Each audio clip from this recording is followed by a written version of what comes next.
This is KCCK's Culture Crawl. I'm Dennis Green, and the maestro is with us, Tim Hankewich good from to see you. Orchestra Iowa. Good to see you. Thanks so much for coming in. My pleasure. Thanks for having me. And you've, let's see, you've had a successful debut. Correct. With Bruce Orchestra. Right. Weather was perfect. I was actually out of town, but I listened to the radio broadcast, and it was fabulous. It was a wonderful event, and not too often, never in my entire professional career did I think I'd be conducting a symphony orchestra in cowboy boots. So it was a lot of fun. Or in high heels, as I like to say. And you looked fabulous. Oh, I did. A lot of fun. Well, you're done with the cow punching. Right. And it's time to move in, and we put the seats back in the Paramount Theatre for you. Oh, my goodness. You know, it's so funny. What is that, 2 weeks ago? Mm-hmm. And it seems like a month, yeah. 2-3 months ago. So much water has gone under the bridge, so to speak, since then. And thank God it stayed under the bridge. And it stayed under the bridge. But for every inch that river was rising, my heart was sinking a foot. And I'm sure I'm not alone when I was thinking that, oh, my goodness, here we go again. And I also know I wasn't alone thinking, do we have the energy to go through this again?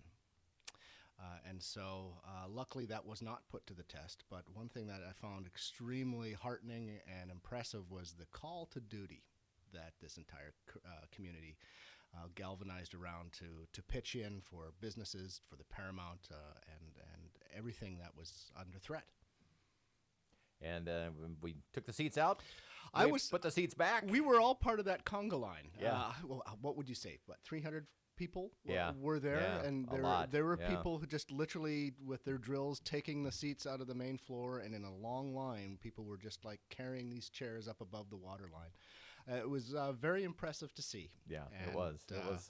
But fortunately, everything stayed dry. Put the seats back in, and so let's have a concert. Sure, why not? I think I'm not busy this weekend. Are you? Not at all. Yeah. But you know what? I wish I could. I wish I could claim prescience for this, but I can't think of a more meaningful and appropriate piece to be playing this weekend, which sort of is a metaphor for what we've just been through. We're performing Beethoven's Sixth Symphony, which happens to be my favorite symphony of them all. But for those in your listening audience who know a little bit about this piece, it includes a storm, and it includes a flood, and it ends with a hymn of thanksgiving. And what a powerful way to pay tribute to this community that rose up to the challenge and survived this very significant threat. And for those who aren't familiar by the numbers, this is the one from Fantasia, yes? This is the one from Fantasia. It's his Sixth Symphony.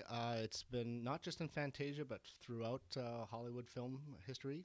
It appeared a lot. It's one of those aha pieces that when you get to the last movement, you go, aha, that's the one. That's the one. And the thing I love about this particular symphony is that, Beethoven fans, what really drives his music, it's sort of like the equivalent of a carpenter trying to pound a square peg into a round hole. I mean, if you use enough force, it'll work, and part of that friction and struggle is actually what makes Beethoven's music so interesting. This particular symphony actually sounds like it flowed out of his pen almost effortlessly. It is so filled with joy and gratitude. And that's one of the reasons why it just makes me smile every time I hear it. It literally is one of my favorite symphonies of all, but certainly my favorite of Beethoven's symphonies. What else is on the program? When we put the program together, I tried to put this loose thread together of music that was inspired by the countryside. Clearly, the Sixth Symphony of Beethoven is about him wandering throughout the countryside and encountering this storm. The first piece is the Mendelssohn Italian Symphony.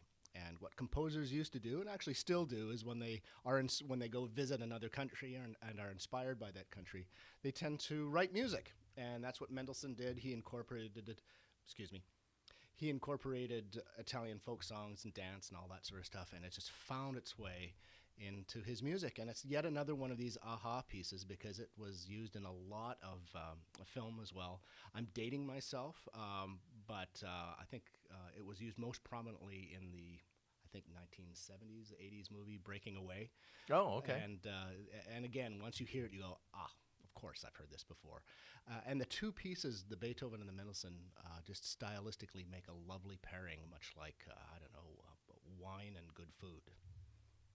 So the concert is this weekend, and you are in, of course, we talked about the Paramount, but actually Paramount is night 2. Night 2, correct? yes, on Saturday. Yeah, we're performing in the Paramount on Saturday, but first on Friday we're performing at the Coralville Center, which is a wonderful performance venue, and it's also been our home away from home for so many years.